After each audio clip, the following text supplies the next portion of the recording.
తులారాశి వారికి ఈ మే నెల మొత్తం కూడా మంచి యోగం అనే చెప్పచ్చు.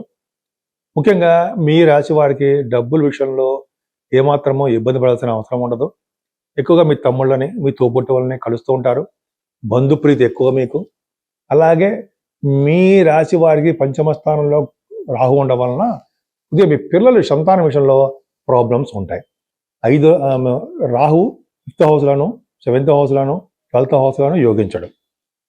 ముఖ్యంగా పంచమ స్థానం రాహు ఉండడం వల్ల స్టాక్ మార్కెట్లో ఉన్న వాళ్ళకి కూడా దెబ్బ కొడుతూ ఉంటుంది. కానీ గురు దృష్టి కూడా ఉండడం వల్ల సంతానం బాగుంటారు, స్టాక్ మార్కెట్లోనూ బాగుంటారు.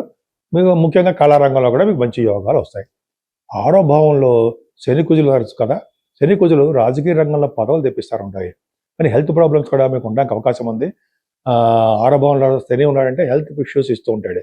కుజులు కూడా ఉన్నాడు కాబట్టి చిన్న చిన్న ప్రాబ్లమ్స్ ఉంటాయి. బ్లడ్ సంబంధించిన